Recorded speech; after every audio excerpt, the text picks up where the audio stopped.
Hey everyone, this is Randolph here. We're in New York City checking out the latest build of Homefront. We've got to talk to a few of the Kaos Studios developers about the game, so let's go hear from them right now. The shooter genre is a fairly contested field out there. What do you think will set Homefront apart when you release it later?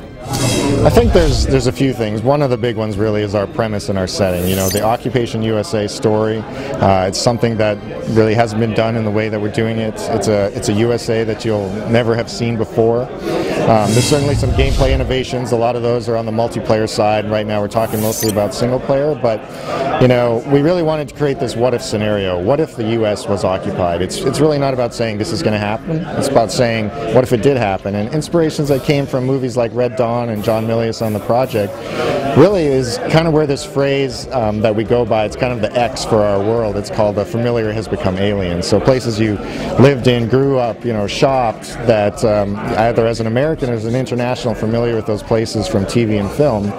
You know, what would it, when you see those and they're twisted by this occupation and the energy crisis and sort of the collapse, you know, how does that make you feel, and is that an interesting world to play in? And so far we found it really engaging, and it's just created tons of ideas for us that, you know, you don't really see anywhere else.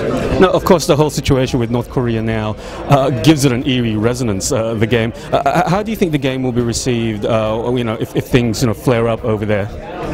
Well, it's certainly going to get attention, right? I mean, it's really uncanny because at E3 last year they started doing nuclear tests just before E3. Right now there's a whole bunch of stuff going on. It's, you know, just before E3. I don't know if they're like reading our backstory or what's going on, but I mean, I'm not too worried about it. It's they have a very interesting mindset. They're very anti-US, at least the regime is, and you know, so in some ways that they make a perfect catalyst for this sort of larger Korean Federation that spreads over the next 15 years to lead into our story. So, what type of action are you promising to deliver when the game comes out later? Well, really, our game is about selling this unique core fantasy that's not out there in the marketplace right now, which is you are a civilian in an occupied United States who's forced to take up arms against your oppressor in a fight for freedom. And really the unique vibe we're bringing is that the player is not a professional soldier, and the squad he works with are not professional soldiers. These are civilians, and they have very human reactions to warfare, and they make mistakes that professional soldiers wouldn't make, and that's really what's unique about Homefront, sort of the big difference between us and our competitors. So how does that, I guess, work out in terms of action? Like, how do you try to differentiate yourselves from the other shooters that are out there? So what you'll find in the other shooters is almost always the protagonist and his squad have the technological and the numerical advantage. Our game is flipped. There's only 5 of you, and all their other resistance cells are very scattered and they're not unified. So when you have an attack or when you perform an action, the enemy almost always has overwhelming response. Better numbers, better equipment, more firepower. So you're almost constantly on the run in this game. Even when you do an attack, you pretty much have to pull out immediately because the enemy sends an overwhelming response. Now, you talked about, I guess, companions that you'll be battling with. Are you able to control them at all as squads, or do they have their own routines? No, they have their own AI. They're each autonomous. They actually each have their own character. They each have their own weapon, their own fighting style. We've got Tae Kim, who's the creative consultant for Kaos Studios. He's basically the guy who helped dream up the scenario of what happens in Homefront. So I guess the big question there, Tae, is how is it possible that someone like North Korea can eventually invade and, you know, take over the United States? Well, we're not actually talking about the possibility per se. We are bringing the players into the future, the presence of the game, and basically we want to tell the game players that how this transpired.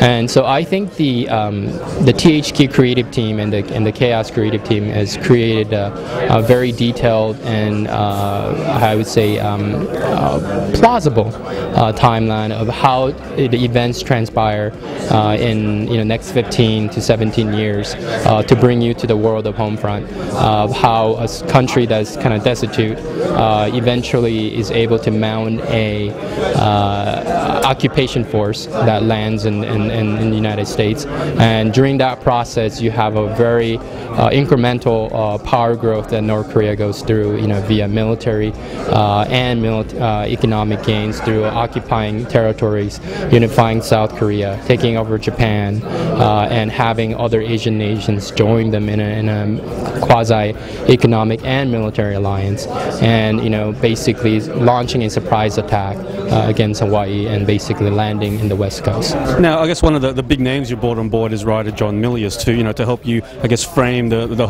world of Homefront. Like, how did you guys get involved with him? Well, John Milius was the only writing teacher I ever had back in the day. So, and we became friendly about 10 or 11 years ago on a government project that we were working together as consultants. He's one of my favorite writers. Apocalypse Now, Wind and the Lion, Conan, Red Dawn. He's got such a great point of view, and he's also a military history buff, as I am also. So when we approached the game with John was easy for him to get really engaged in what's guerrilla warfare. I mean, he talks about Geronimo and the Apaches when he talks about guerrilla warfare. He talks about the Filipinos in World War II. We engage in a lot of history, and the sequence you saw today with the white phosphorus and the van playing the music and drawing them in and burning them and all that, that's all John. That wasn't anybody here. That was John's stuff.